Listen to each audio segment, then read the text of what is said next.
السلام عليكم ورحمة الله وبركاته طلاب الصف الثالث متوسط. اليوم عندنا موضوع جدا بسيط، موضوع قواعدي. يجي السؤال الثاني بي. هذا الموضوع يجي اختيارات، يعني ما يجي غير اختيارات. الموضوع اللي هو quite ورلي، حقا ونوعا ما. رلي تستخدم لتقوية الصفة، أما quite تستخدم لجعل الصفة أقل منه قوة. تمام. عندنا عدة ملاحظات هسه راح أوضحها بصورة سريعة.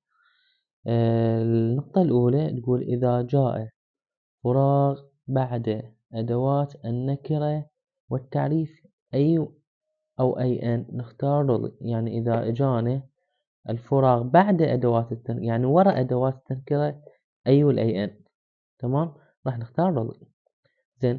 النقطة الثانية يقول إذا جاء فراغ قبل أدوات النكرة والتعريف أي أو أي أن نختار كويت. يعني الفراغ إذا جاء قبل الأي والأي أن فنختار كويت.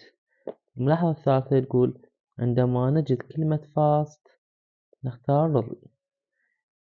الملاحظة الرابعة إذا وجدنا كلمة difficult نختار quite. الملاحظة الخامسة إذا وجدنا كلمة safety نختار رضي. أما إذا وجدنا كلمة old نختار quite. طلاب تضبطوا لنا الملاحظات، انتهى الموضوع. هسه ناخذ مثلا مثال. He was a quite literally nice teacher. ما دام اجتنا الأي قبل الفراغ أو قبل القوس فراح نختار رضي. تمام طلاب، مثل ما موجودة بالملاحظة. إذا أجانا الفراغ أو القوس بعد أدوات النكرة والتعريف أي والأي أن، شوف هسه هذا القوس إجانا بعد الأي فنختار رضي. النقطة الثانية with the nurse is quite literally، وعندنا أي. الأي وين جتني؟ بعد القوس أو بعد الفراغ.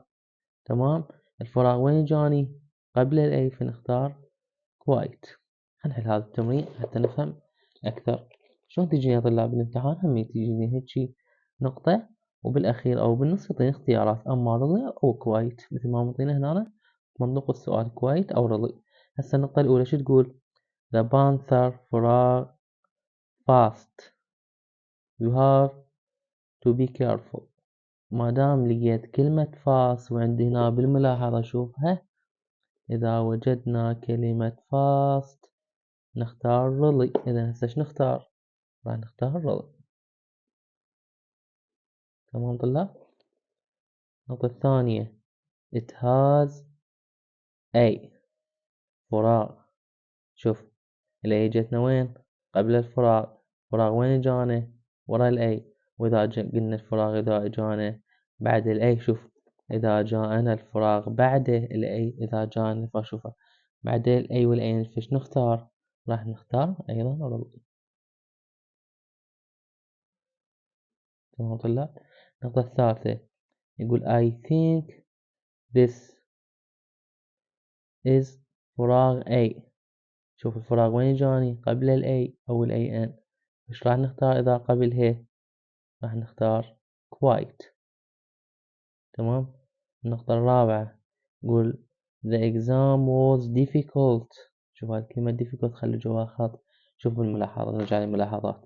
إذا وجدنا كلمة difficult نختار quite.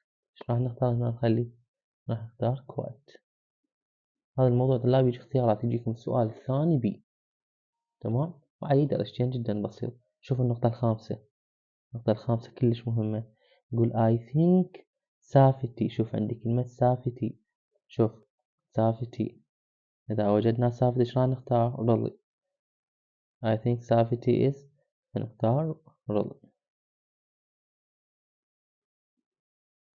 النقطة الأخيرة تقول I bought my phone 3 years ago so it's فراغ old now. شوف لقيت old وقلنا إذا لقينا old إيش نختار؟ نختار quite. فراح أخلي بالفراغ quite. تمام طلاب، إن شاء الله الموضوع سهل وجدا بسيط وعليه درجتين، بس ضبطوا لنا الملاحظات البسيطة.